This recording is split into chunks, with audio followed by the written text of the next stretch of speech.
I'm sitting in a room with three doctors opposite me, and my wife was sitting beside me. And the first doctor said to me, Barry, I'm really sorry. My best advice is to go home, tidy up your affairs. I think that you've got about 3 months to live. Imagine losing your mother to cancer, going through 12 rounds of IVF and multiple miscarriages with your partner, surviving a near-fatal fall, and then being told you have only 3 months to live. And somehow turning all of that into purpose. Today I sat down with Barry Du Bois, who's a builder turned TV host and mental health advocate. Barry is a living example of resilience. He has one of the most powerful stories I've ever heard. We talk about grief, masculinity, mental health, fatherhood, and how to keep going when life just keeps knocking you down. If you're feeling stuck, burnt out, or you just need some perspective, this conversation could point you in the right direction. Welcome to Move Your Mind, where we uncover why you are holding yourself back from getting the life you want and what to do about it. With the help from high-achieving guests and experts in behavioural science, personal development, and the health and wellness space. Join us if you're ready to move out of your own way toward your ideal self. I'm your host, Nick Brax, and I've been working in the health and wellness space for the last 15 years, helping people find direction and gain the courage to take control of their life. My mission is simple: to help you learn everything that I wish I knew, so you can become your ideal self. Lacking guidance, I spent the majority of my youth feeling lost and disempowered, which led to depression, anxiety, low self-esteem, and substance abuse. Looking back, I didn't have the vocabulary to communicate what I was experiencing. And as a man, I didn't resonate with the emotional language used in traditional therapy. I didn't need to talk about my feelings. I needed tangible solutions to guide me toward building a life I was proud of. If you can relate, then this podcast is for you. In this episode, we discuss rebuilding your life with purpose. If you're ready to take action and build a stronger mindset, then keep listening. Barry, so great to meet you, or well, I think meeting you. We were just talking before about whether we have met or not, but either way, thank you, mate, for making the time to come on my podcast. It's an absolute pleasure. It's a funny world we live in with social media now. Everybody you look at, you think you've met because we sort of probably looked at each other's profiles. Exactly, and similar lines of work and all that sort of thing. But it is a really weird world, and I find I'm having so many. I'll meet someone that I've known for 5 years online, and you've done talks like this, and you feel it's confusing because you're like, hang on, we haven't actually met, but I feel like I know you. I love the familiarity. I think it's a good thing. That's because we lack familiarity these days. It's one of the reasons we're not as willing to connect. Whereas you and me are going to jump into a really amazing conversation. I know that already because you're open to talk and I'm open to talk. And being that we may have seen each other's profiles, we're pretty comfortable with each other. I think it's a good space. 100%, mate. And that's what I love most about doing this podcast, just being able to sit down with people like yourself and have, these kind of conversations that you don't often get to do in, day-to-day life all the time. So it's refreshing. So on that topic, on that note, we'll just jump into, so our listeners can learn more about you. Can you give just a bit of a background on yourself and what you do and whatever else? Well, that's going to be a long story. Next month or the month after, I'll be 65 years old. I'm a very proud father of two children who will be 13 in the next week. So they'll be becoming teenagers, twins. I'm a very devoted husband, and I'm a lucky guy. It's been a long career. I started out in the building industry. I'm a very confident character, always have been. And I worked in the building industry for about 25, 30 years. I went through an interesting transition that many men go through, but I was very lucky. When in my midlife, if you will, in my 40s, I was facing a few hurdles. My mum was struggling with cancer. And my wife and I were struggling with fertility. And those two things, those adverse moments in my life, and being that I was at that age, that middle age where you're starting to wonder as a man what life's all about, I started to morph into a what became a serious mental health issue, and that being that, as we spoke about before, I love connection, but I started to disconnect with society. When we were going through the fertility, my wife and I would be pregnant, we'd share that with friends, and then we'd have a miscarriage. And to explain that was very difficult and was very hurtful to relive it. And I'm being an alpha male, particularly at that stage, I didn't want to show pain. That's not something men my age did when they were that age. You saw yourself as a warrior, and I liked the stature that I had. People looked up to me as someone they could rely on. And then the next thing that happened to me was my mum lost her battle with cancer. And so that was my first real glimpse of mortality as a mature man. And that affected me badly. And when I say badly, I am this alpha male, very financially successful, running a really good business and able to dive into that business. But I started to question why this happened to my beautiful mum. She was only 62 years old. I'm supposedly got all this money, so you think she's getting the best care. Why is this happening? And if I'm working this hard and people are like that can just end so quickly, that had a real effect on me. Seeing that mortality for the first time had a real effect on me. And then only 12 months after that, my wife and I were pregnant for the 12th time with IVF, the 12th time. And we were about 16, 17 weeks. We'd seen the ultrasounds and the scans of the twins, and we were super excited. And unfortunately, I heard that scream that I'm too familiar with now, still upsetting to this day, from the ensuite that told me, without having to do anything, that we'd lost those twins. That was another miscarriage. Unfortunately, 2 weeks after that, when our meeting with the gynecologist, we discovered that Leonie also had cervical cancer. So these things, this manifestation I was having within myself about what is life about and what am I getting out of this, and then not being equipped to show the pain that I was going through, and trying to keep this stature up that don't worry about me, you can rely on me. It really started to affect my mental health.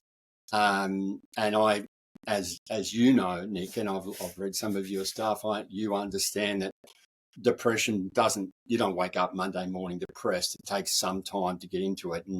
And at that stage, I had really started to withdraw from my friends, my support groups. I wasn't engaging in the physical activity that I used to.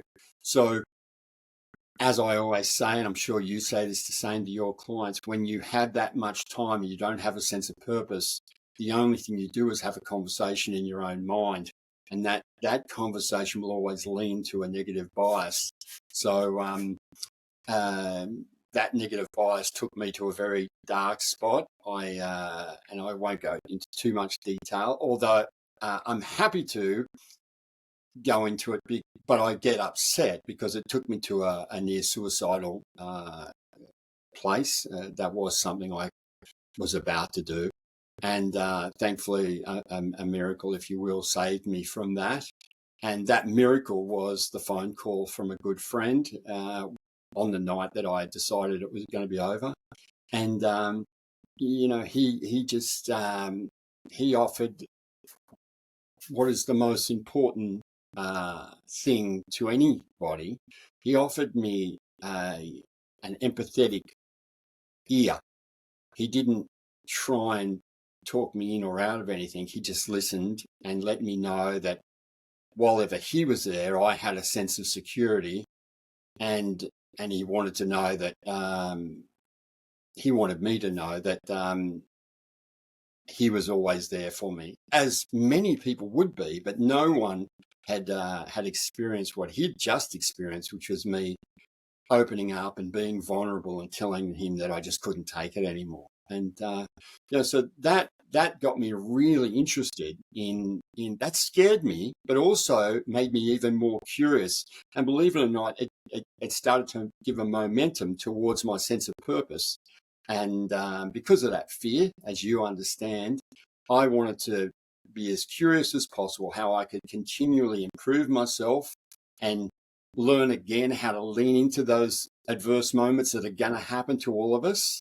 But also, I started to share my story about leaning in or not leaning into those adverse moments and how that affected me. And then it took a couple of years. To come out of that. I retired. I was very lucky. That's what I would say. I decided that I was going to go into an early retirement. I was 46 years old, and financially I was pretty stable. And I bought a yacht, beautiful yacht, and decided to sail around the world in the yacht. And my wife and I went to Europe because we wanted to start there and come home. But I fell in love with the Mediterranean. So I spent the next 7 years with 6 months of the year in Bondi and 6 months of the year in Europe. And through that time, I was really rebuilding myself as a vibrant, strong person.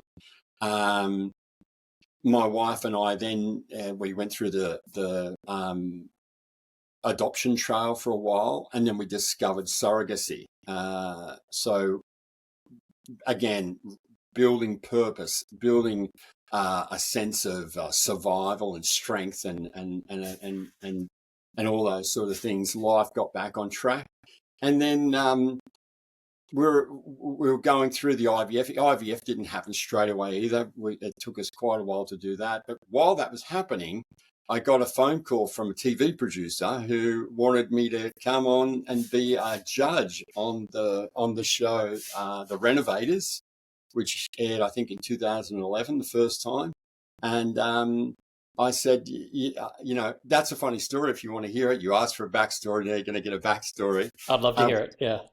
We'd been sailing, and I think I was actually in Istanbul when I got the first phone call. And this, because what had happened years earlier, a good friend of mine, Pete Cahoon, who's the architect on a TV show here in Australia called Better Homes and Gardens.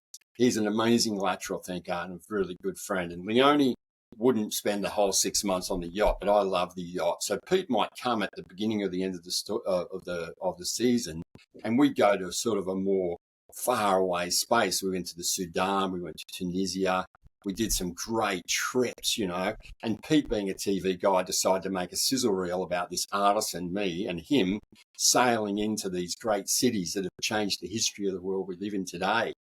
And he pitched that around to a couple of production companies, and they weren't that keen on it, but they liked who I was. They liked my character on the boat. And that's why this casting agent was ringing me up and saying, "We want you to be on this show. Would you come in for a casting?" And I kept saying no and no and no. And then I was really, and my physical fitness now had built right up. My mental fitness was back to where it always was. And I'm back to my confident way. And but I'd been surfing a couple of months earlier. And I went under a right-hander on a big crack in my neck, and I put up with that pain. That was at Christmas time. I put up with that pain till about March. I went into the doctors in March and discovered in that meeting, which ended up in St. Vincent's Hospital, that I had a giant tumour in my spine, just at the base of my brain there. And after a day, I went into the doctors at 9 o'clock in the morning. I went from there to the hospital. And I had CAT scans, I had MRIs, I had biopsies, I had a whole lot of stuff right through the day. It was 4 o'clock in the afternoon.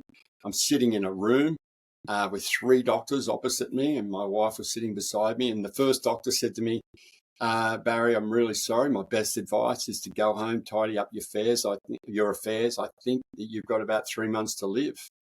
And I said, thanks to that confidence, that resilience I'd built, I said, "Thanks for your advice. I'm not interested in that. I believe in me, and I'd rather you leave the room."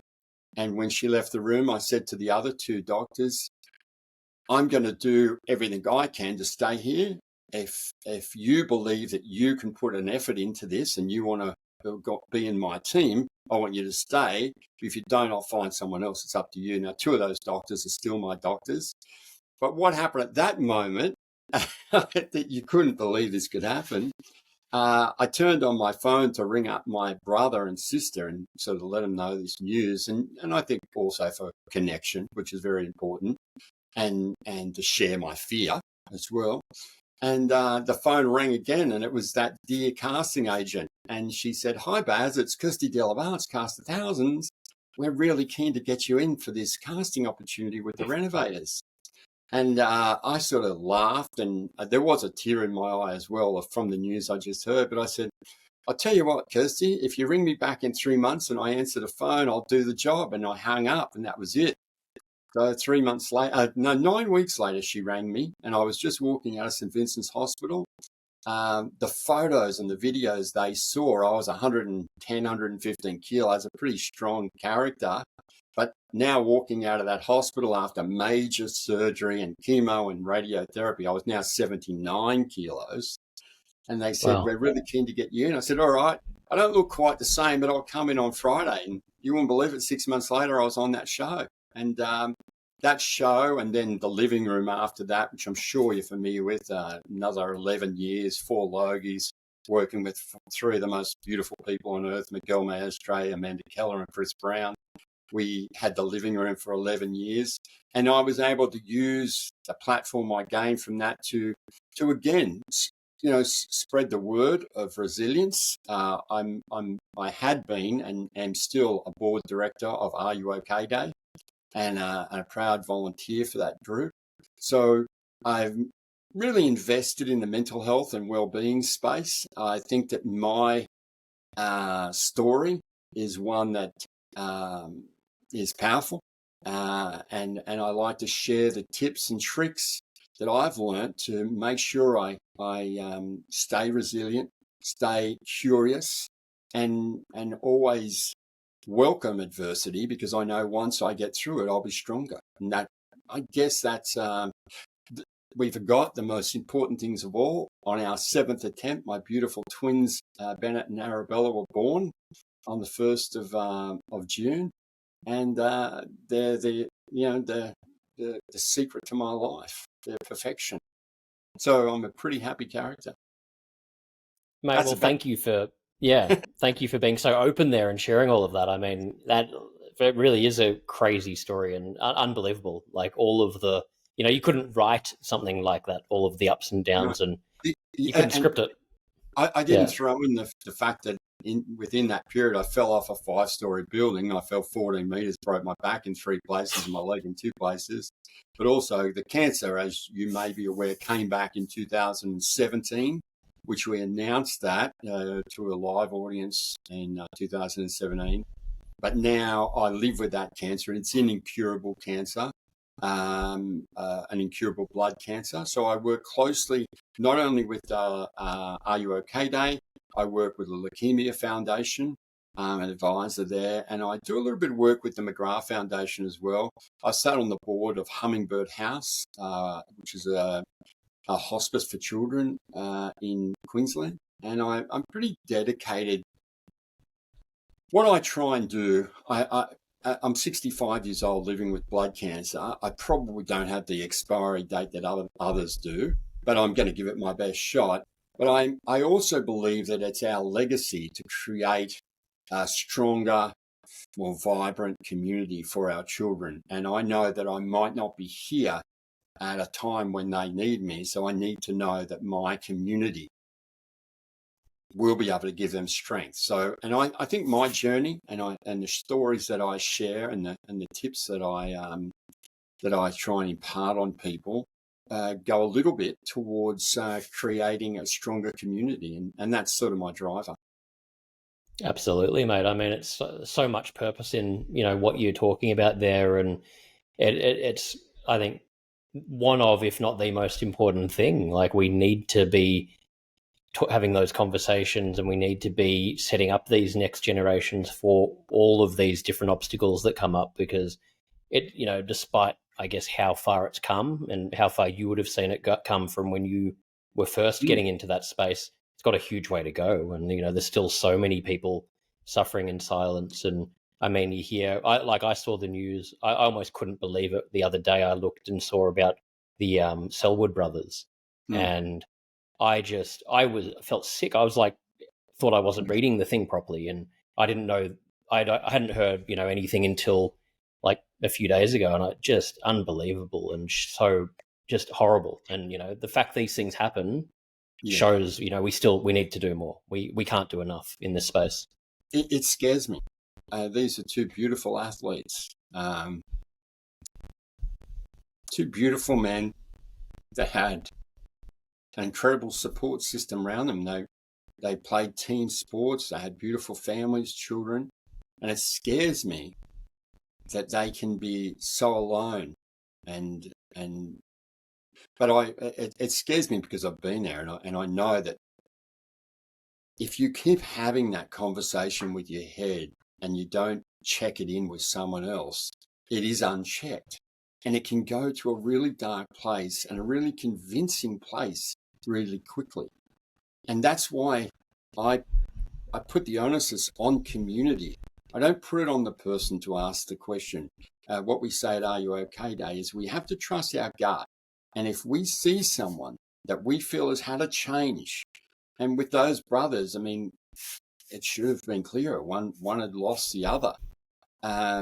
We needed to be having very empathetic, open conversations, not solution-based conversations, not a conversation where, and this is one of the things that I teach about the different conversations, the different ways we communicate. We can have a solution-based conversation where you sit and tell someone, you need to start doing this, you need to start doing that.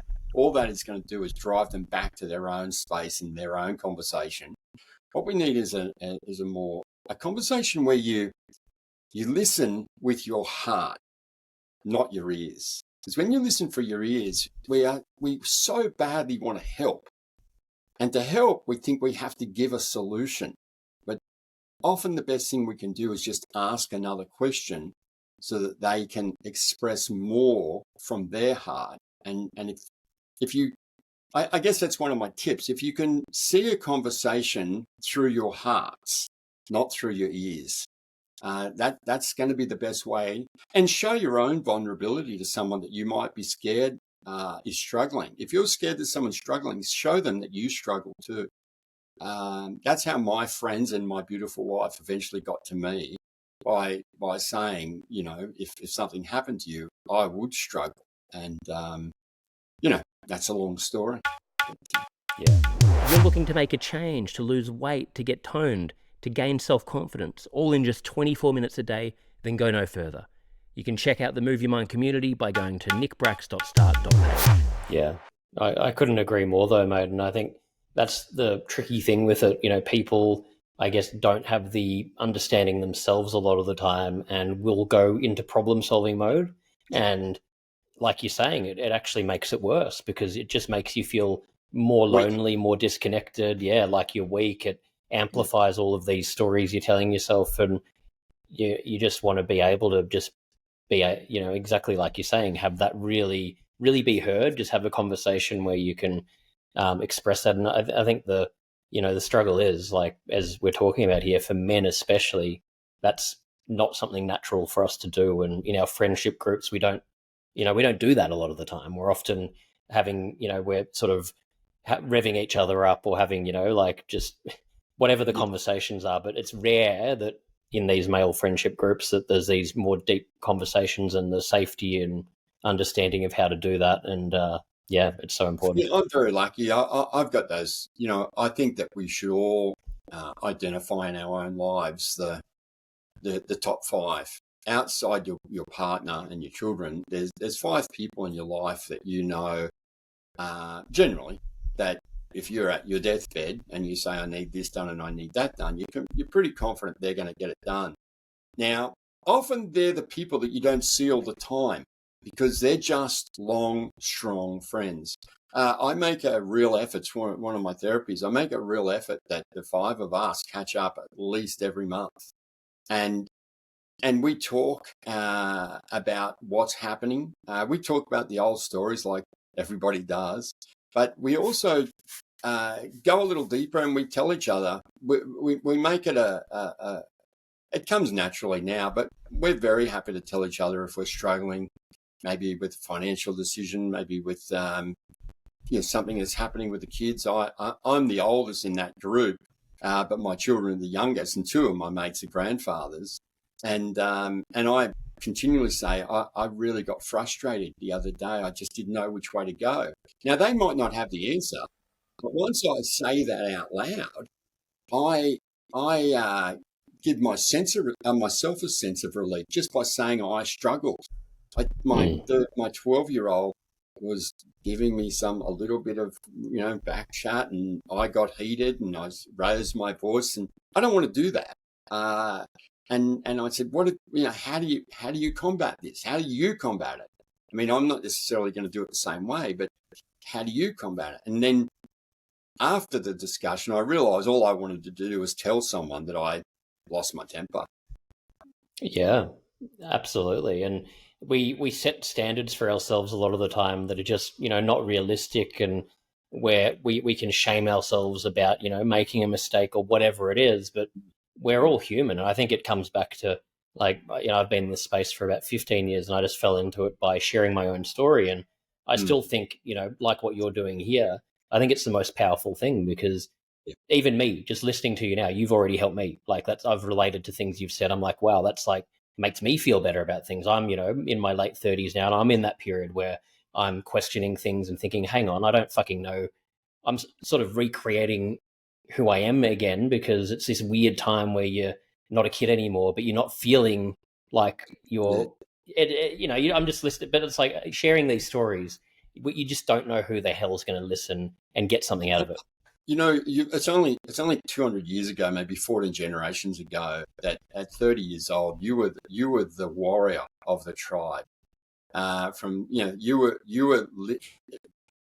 were the most powerful person in the tribe, and there was guys like me who sat around the fire with their wives, who were also incredibly knowledgeable. And when you had a problem, like I had a problem the other day, and I went to the boys and I said, I just don't know what to do. I had no answers, and I knew I couldn't just leave it alone. And so I went to the elders, who are actually younger than me. And the answer to that question was, I don't know what to do. You just can't work kids out sometimes, and you're going to lose them some days, and they'll come back the next. And then, because I was talking to elders in that sense, even though they're younger than me, I thought to myself, well, I love their children. I love who their children are. So it can't be that bad if we have some bad days. So that gave me a sense of security. And, listening to my story, I'm going to tell you, you're going to struggle. If you haven't lost your parents yet, when that happens, you're going to question a lot of things. And what I say now is, if I talk about my mum in any detail, I will start to cry. If I talk in too much detail about those miscarriages and Leonie's cancer, I will start to cry. When those things happened, I didn't cry. I didn't share my vulnerability. So people didn't believe I was feeling anything. And now, when I talk about it 20 years later, I cry, because it was the most painful time of my life. And we all have to realize we have to deal with that pain, and we have to celebrate it, because we know from that pain will come love and good feeling again. If you don't celebrate the pain, you can't celebrate the beauty that comes after it. Because I have the most beautiful memories there are of my angel-like mum. Absolutely. And again, for men, that's the conundrum of it, isn't it? Because, like you're saying there, we don't know how to express the emotion a lot of the time, and holding on to this stuff. So then people think, okay, they're probably fine. You're not talking about it, but then the suffering's worse because you can't release it. I know for me, like I still find it hard to cry, but I remember I would be sitting alone watching a film, and if I started to tear up, I would have a jerk reaction where I would stop myself, and I'd be like, hang on, no one's even here. Why am I'm feeling shame about the fact that I'm getting emotional. And it's like, what the fuck? Like, it's so crazy. Beautiful things. Emotions are what sets us apart from everything else. only species that has a constantly evolving nervous system because of those emotions. But the thing is, we can become better because I just want to touch on something because I know there's a lot of men listening to your podcast. I think this is a really important thing to say. People often say to me, thank you for your vulnerability. Now, I always correct that and I say, I don't want to be seen as vulnerable. Yeah, I stood on a stage in front of 1,000 people and shared a story. And in that story, I cried, not because I was being vulnerable. I wasn't being weak. I was being brave. I know that I'm brave enough to share my emotions. And I think, as you said, to put this in context, just over a decade ago, or 13 years ago, when I said to the renovators, they said to me, we love your cancer story, Barry. We're going to align you with the Cancer Council of Australia. I said, not interested in my cancer story. I will be aligned if I'm going to be aligned with the charity, with my charity, which I was already involved with, which is Are You OK Day.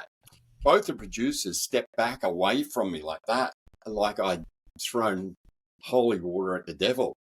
And they said, that's suicide, Barry. We can't talk about that on TV. And I said, well, that's the message I want to share. I'm not interested in talking about my cancer. I want to share the fact that someone that people look up to, being me, got so depressed through his own conversation that he'd manifested in his own head, contemplated suicide. That's a very scary thing, and that's a message we should be sharing. So that's only 13, 14 years ago. They were scared to talk about it. To their credit, they did in the long run. And now, as you know, and this is why I credit Are You OK Day, I believe Are You OK Day is in the DNA of every conversation we have in mental health, in Australia at least, because it wasn't a conversation that was had 15 years ago. So going back to my vulnerability, in that 15 years, we've developed a word which is vulnerability. Men need to be more vulnerable. And I think if we could start that again, I would say men need to be braver. Because I think we lean into bravery. I know in my talks, and I know you'd experience this in your talks, when we try and get that you probably have your name for them. I see my crusty-year-old 55-year-olds up at the back of the room who aren't going to do breath work with me. They're not going to try and meditate with me. Well, they are never going to lean into vulnerability. But if you pose, and this is what I do with them, I say, I try and establish who the bravest person in the room is. And then I'll align that with the bravery required to show emotion. And that's one of the tips that I use in my workshops. Do you have that person in your workshops, that crusty old guy who's just not he's going to go through the motions, but he's not buying it? You know him. They're funny characters. 100%. And I love that. I might have to steal that myself, mate. But I've had so many where, I had ones where I was getting, going out to all these construction sites and you've got these guys that have been, working there for 30 years and they're like, who the fuck's this kid telling me about mental health? What the fuck? He doesn't know suffering. And I just kept trying things. And I just found, if you disarm yourself, you sort of go and, really meet them on their level, they actually would open up. And I think that's, we've got to, like you're saying, learn how to connect with other people because there's no one size fits all. Yeah, I just think the vocabulary around men's mental health particularly, we've created a template. Men need to be more vulnerable. They've got to open up. They've got to share their feelings, and that's it. Again, solution-based. But what I'm saying is, let's discover what bravery really looks like. Yeah, I mean, I've stepped into the ring. I mean, I was a boxer, a football player, all those things. I'll get in the ring with anybody. That's bravery. But it's braver to talk about something that really hurt you and show that hurt. Because a younger man or another man or woman can learn from that pain. And they can be prepared for that pain. They can be prepared for that pain when it comes to them. Because it's kind of adversity comes in life. And you can't avoid it. Yeah. And you don't want to avoid it. If you don't avoid it, if you lean into it, you will come out of it with a muscle that I love to call resilience. And that muscle is the strongest muscle in your body. The resilience in the mind is the strongest muscle we have. And it's taken me through an incredible journey of life. Like I said, 2 lots of cancer. I live with cancer now, 12 miscarriages, 7 failed attempts at surrogacy. I fell off a building. I live with beautiful twins that I go to. If I didn't have that resilience, I'd go to bed every night thinking, is this my last night? And tomorrow, are they going to be alone? Are they going to be fatherless? Yeah. I'm going to a doctor's about a blood test on Friday. I find out just this afternoon if my numbers are good. If they're not, we go in. It's like this bell go off in your head. Bing, bing, bing. Trouble, trouble. Chemotherapy, surgery. It's all coming again. You're closer to dying. If I didn't have that incredible muscle of resilience, I'd be a nervous wreck. That's why, it's one of the reasons, I talk about thriving after cancer. 10 years ago, we thought we're trying and prolong your life. I hate that word. Don't try and prolong my life. Let's look at getting through this and thriving and being an advocate for society once I'm through this. Yeah, absolutely. Well, how much do you think coming through that whole journey, like how much do you think it was to do with your mindset? Because it sounds, you hear these stories, your one of other people's stories, it just sounds like so much of it is to do with how you approach it mentally. Yeah, it is. I grew up a really strong person. My dad and mum, great environment, a lot of self-belief. But even the strongest, and I was dealt some bad cards, but I was dealt some bad cards, and it was at a time in my life. Maybe at 30 years old, if you were dealt those cards, you would approach them differently.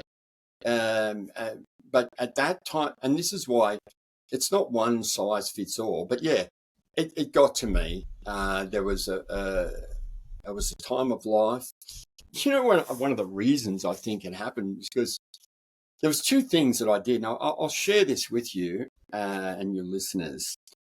I didn't in that backstory. I didn't tell you about the physical injury I had. I fell 5 stories off a building. That's 14 meters off a building.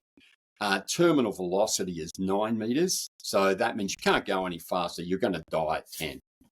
I think you're about 90% chance of dying at 10 meters. I fell 14 meters. Now, typical me. I just said, nah, that's not going to affect me. I'm not going to let that affect me. I'd get myself to the sites, and I'd have a rolly chair where I could roll around the site, strap me in, because the pain was incredible. But I'd been, I'd faced pain my whole life. I could, boxing, football. I loved anything competitive. I was scared of nothing. So I've lived with pain my whole life. But this is an interesting thing. So many of us today live in pain. I mean, seated injury in the workplace is a pandemic. People are living with the computer neck, the computer back. We've got our podgy bellies because we sit around all day and we don't have the core strength we need, so we get back injury. Now, rather than focus on treating that back injury, I use it as an excuse because we were going through miscarriage, which was mentally affecting me. Now, the physical injury was mentally affecting me as well, and my mum's cancer was mentally affecting me. And people may have said, and they did say, are you doing all right, Baz? You seem down. And what I did was lean on that excuse I said, well, I've got a broken back, forgive me if I'm not as social as I used to be. I'm being sarcastic now, but I use that physical injury as an excuse for my bad mindset.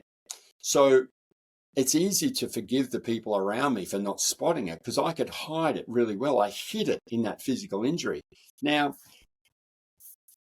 again, I should have dealt with a physical injury, but I didn't deal with that, so it affected my mind. And then I used that as an excuse for the mindset over mum. And then I used both those things as a mindset for the excuse over what happened to Leonie and our fertility journey.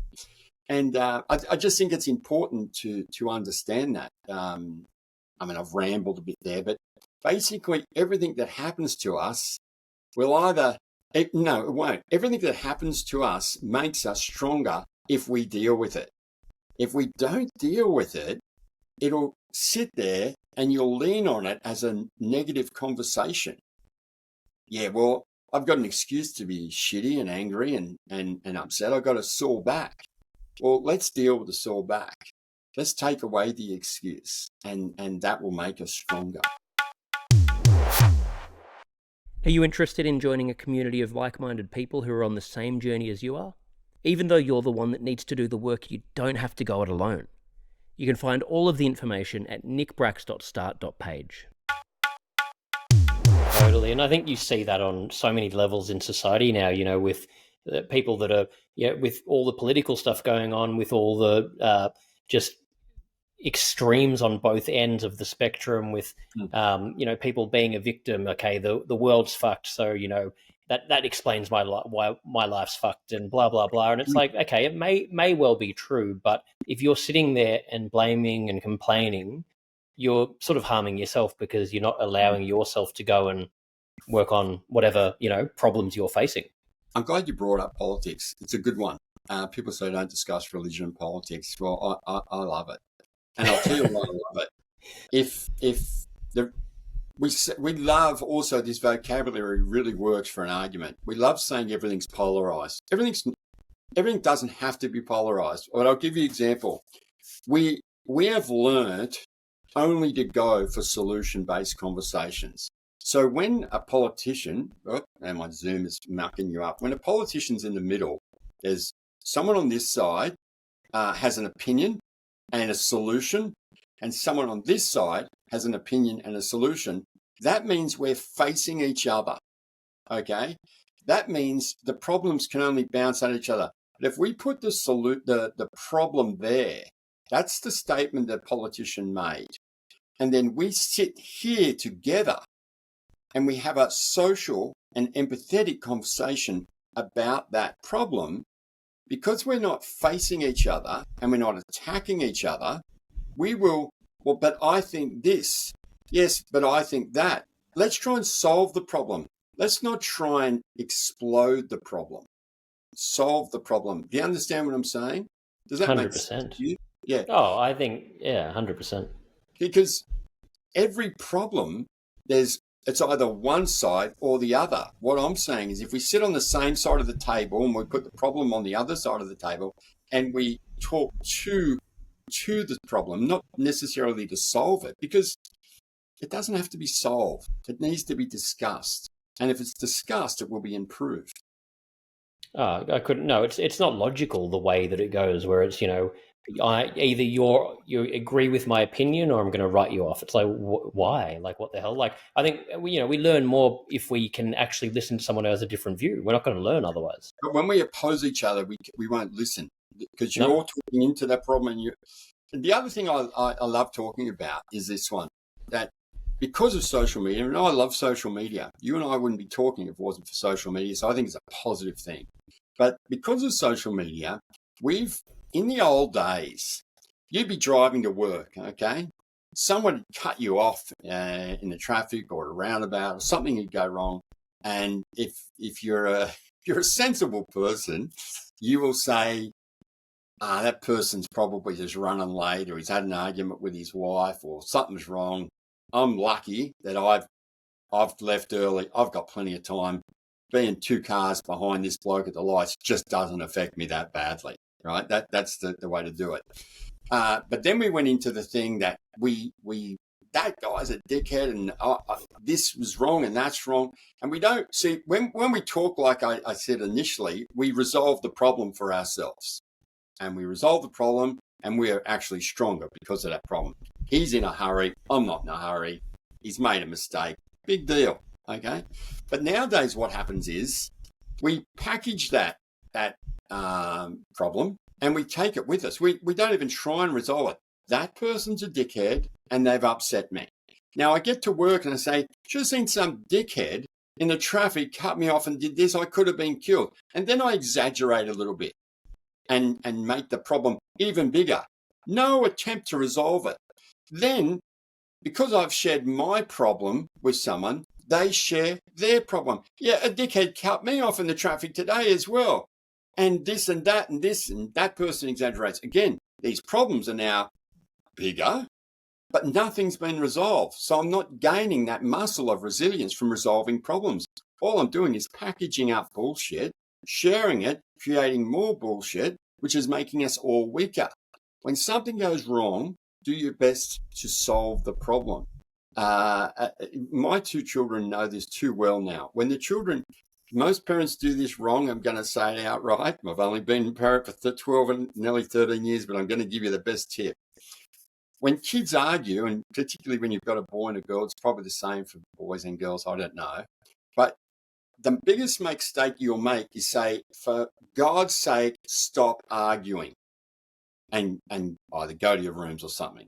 I never say that anymore. I learned that about 5 years ago. I say, okay, guys, you got my attention.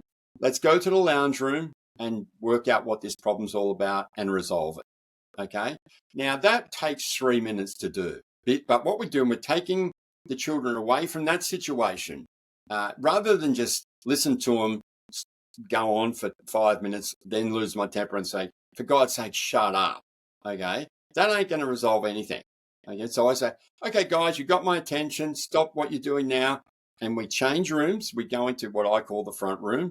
And I say, okay, tell me how this started. Well, he said this and she said that. I said, no, but what did she say? And then I spend it takes people 3 minutes. And it'll be that she leant on him while they were watching TV and bumped the control. Okay. But now, 5 years of doing that, the kids know. If I even look at them, they say, you're right, Arabella, I shouldn't have done that. And I'm sorry that I've done that. Let's resolve that. My children have learned to resolve. They're not perfect. They're not perfect kids. They still have problems, but teaching children how to resolve a problem gives them the learnt behavior of solving problems, not holding them, packaging them and sharing them. 100%. I think amazing advice. And yeah, we're not taught that a lot of the time. And I guess, as good as social media is, like you're talking about, do you think that's making it a lot harder because you've got, the version you gave, you've got these echo chambers where people are just all getting the opinions they want to hear, and it's never ending. Like, you can literally access it 24/7. You can connect with all the same people that have the same views and never get out of it if you stay. There's a lot of stuff on social media at the moment, political stuff, that I make the mistake sometimes of reading it. I look at a photo or something and I think it's horrific. And I look at the comments to see what people are saying, and I think to myself, oh, how could you say that? How could you use those words? And then I wanna add to that hatred. I want to add to that. I want to go like that. You're wrong. But I'll tell you something that was really funny. It happened to me when I first started TV, because social media had just started TV. It just started when I got onto TV. And I had this one person who, I think I had about 400 followers in total, right? And it was only Twitter. Instagram wasn't out yet. And this one person really disliked me. And I really focused a lot of the time on it. And he always called me, what would you know, you're a squinty-eyed git. That was his thing. And I'm thinking to myself, if I catch this guy, like, I'm really building myself up, and someone in the industry said to me that what they'd learnt was, what you've got to do is get in the room with them. And once they know you're human, they won't attack you the same way. And I said, yeah, but they see me on TV. That's the only way they know me. He goes, yeah, but on social media, they're attacking a thing. It's that. And so I took his advice, and I replied one day to this person, and I said, listen, I really love your feedback. Thank you very much. I'm doing the best I can do. And from that day, that person has been a fan ever since. Wow. Huge. That person, and you've got a decent social following. You know who your diamond followers are and stuff like that. He only has good things to say about me. And if someone says something, he says, yeah, you don't realize he's got cancer in the neck. That's why his neck is stiff. Like that. I don't know if it's a boy or a girl. I don't know what it is, but they stick. It's because they have a problem. I don't know what their problem was, but when I'm that angle, I'm doing my best. Tell me how I can do better, and then that worked. And it's probably how I developed that idea. I don't know. That's an amazing example, though. It's like showing that humanity to them. They responded, and it's so hard to do. Like you're saying with your example of all you want to do when you see this hatred online, you want to Yeah, argue back and justify it. But it's yeah. amazing to see, like that can change it. I think a lot about it because you talked about the Selwyn twins and their suicide. We have an incredible amount of professional athletes committing suicide, and to be a professional athlete, you have to have a big ego, and you're an alpha. And I think that, like, if I hadn't have got that advice, I think I would have eventually tried to search that person out. And a lot of these footy players and a lot of sportsmen, they do some silly things and say some silly things and that's probably because no one's given them that advice. Just say, yeah, I'm just a footy player. I get it. You think I'm a bit dumb, but I'm doing the best I can. I really love this game. I can't tell you what a footy player should say because I'm not that guy, but probably start with, I really love what I do, and I'm doing my best. I'm sorry that it offends you. Is there anything I can do to make you happy? Yeah, it's very hard to have a negative response to that. 100%, exactly, and it is. It's just, and with the athletes, it is such a sad thing where we need. I mean, in all areas of mental health, but I guess these people that have been in this system for that's all they've known, and then you come out of it. And it's like, well, who the fuck am I? What is life? And you're addicted to the adrenaline and the high of it and the attention. And then how do you go? You feel like life's downhill from there if you don't know how to handle it. Yeah, I mean, I know that from TV. I mean, I didn't start until I was 52 years old, so I had a lot of life. But I got to tell you, I like being known.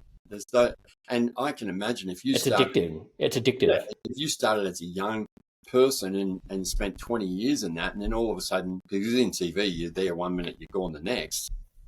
I think that would be devastating mentally, but it's a very challenging thing. I think that's why a lot of these I'm not picking on anybody, but so many of these reality people, they go a bit off the rails with their thoughts and that, because they were in the spotlight. They were given all this sort of fame and fortune and all that, and all of a sudden they're no one again, and it's hard for them to deal with it. It's so unhealthy. Yeah, 5 minutes of fame, they trying to hang on. I mean, that's a bit critical to those people, and that's a very general statement. But yeah, some great friends come from reality TV now because I worked in it. So, but I guess like that's the thing. If you're not like anything, and on a more extreme level, if you're not mentally sound yourself, if you don't have that resilience, if you haven't had the life experience, like when I was early 20s and I was completely lost. I was suffering from depression, no self-esteem, and I wound up on these reality shows. I was in the media, and then I'd be going out, people recognizing me. I'd be at clubs, women, giving me attention, and I just got addicted to it and just hid behind that. And then everything just completely fell apart when that stuff sort of started to slow down, because I just thought, oh, this is amazing. This thing's now justifying my reality. And how do I get more of it? Yeah, exactly. And then you realize, well, no, it's fucking not. It's there's a lot more that you've got to learn, but it happens in so many different, industries and Speaking of industries, because if we're going to give tips to reality stars, we might as well give it to team leaders as well. I'm sure you work with team leaders as well. They Hey guys, if you're enjoying this podcast, please click the subscribe button, leave a like or comment, share with your friends, and follow me on Instagram at NickBrax. I really appreciate your ongoing support.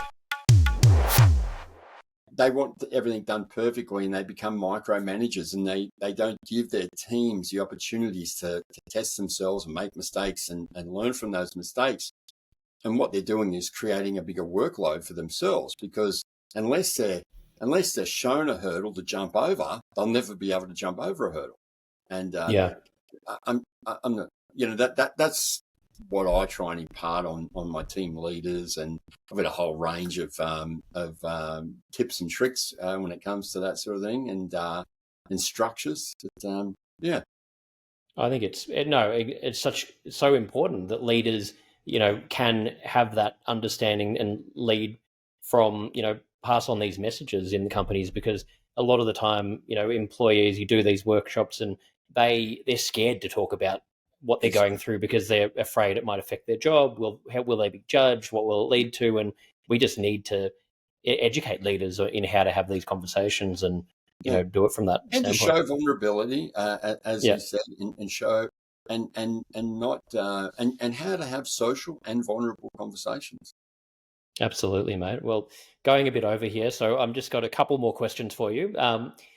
I finished with 5 closing ones. Before I go into that, just finally, if we do have a pretty big male audience, a lot of them are men that are, in sort of 30, 45, they're stuck, they're trying to find, a way to whatever it is, whether it's starting a business, whether it's a mental health issue. If there's a man listening right now that feels stuck, what's one bit of advice you could give to them if they on that journey? When you say if they feel stuck, can you explain what you mean by Yeah, that?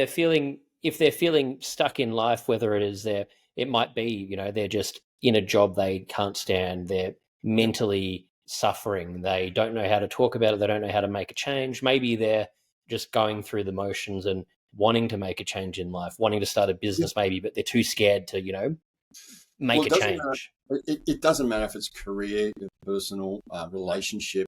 It doesn't matter what it is. There's a couple of things that you have to do. You always need to be curious. If you're in a relationship and you're not curious on how it can be better, the relationship is not in as good a space as it could be. If you're in a job and you're focusing on what the negative of the job is and not curious on how it can be better, it'll be negative.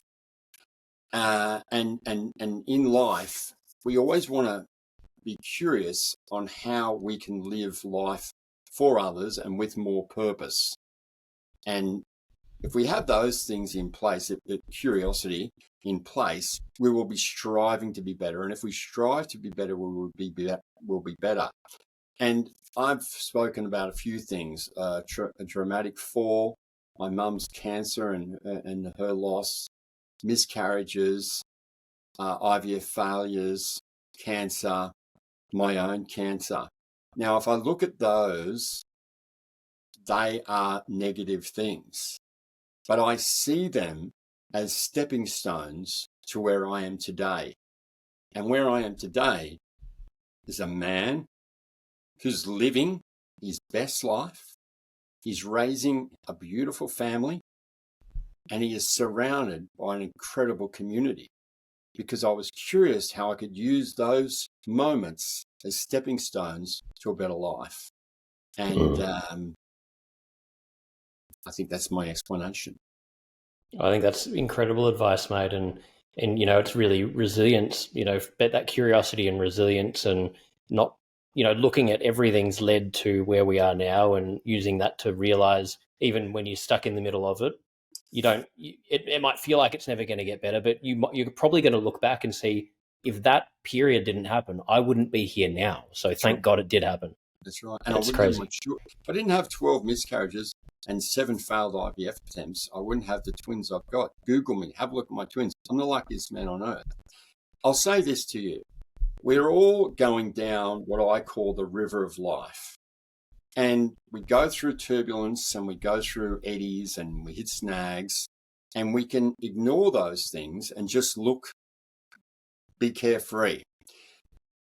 What I've had in life, a couple occasions now, is I've caught a view of what I call the waterfall of mortality. You go over that waterfall, it's all over. The river of life ends at that waterfall. Now, when I saw it the first time, I backpedaled as quickly as I could, and I looked for every reason to stay away from that waterfall. I was curious to everything that I could find to see that I would live longer. And it happened again and again. And what I've learned and what I teach is that those adverse moments, if you approach them and you take them on and you do your best, your curious best to beat them, whether you beat them or come even or whatever it is, you will gain more resilience. And what resilience does in the river of life is gives you more buoyancy. What it means is you float higher in the water so you can see what's around better. You have more beautiful sun on your chest and it's warmer. And when you can see and you've got the energy of the sun, well, then you're prepared for what's coming next. And if you're prepared, it's easier to overcome it.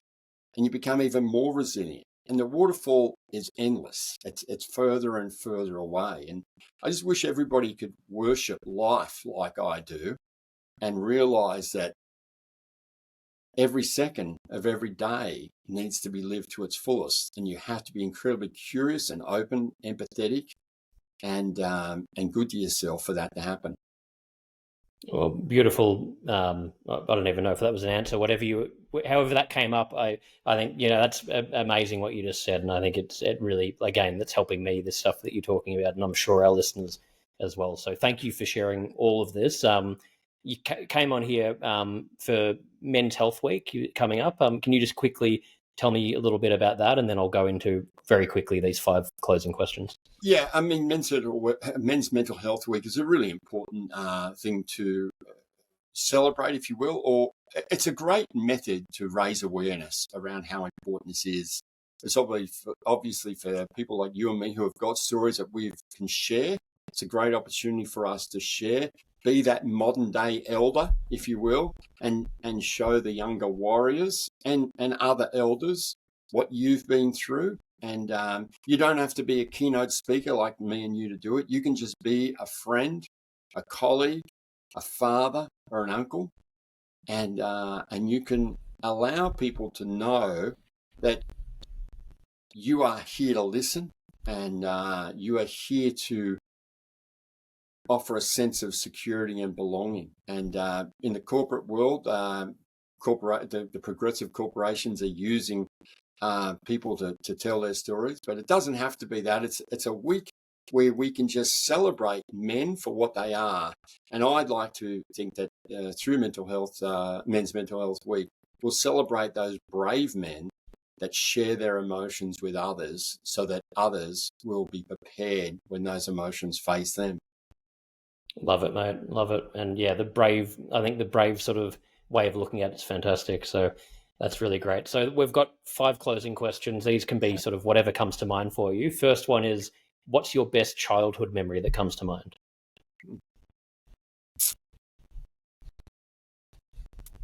The warmth of family. Love it. Love it. What do you think is currently the biggest burden on mental health in society? Lack of resilience. It's scarcer than hen's teeth, and it's costing us more than gold. Yeah, absolutely. What's your personal definition of happiness?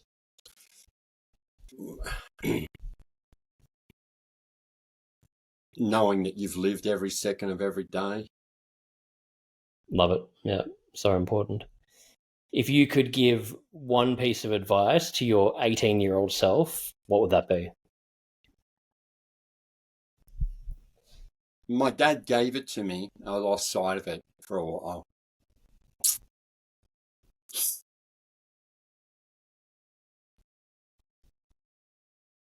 Everything we do, we can do a little bit better.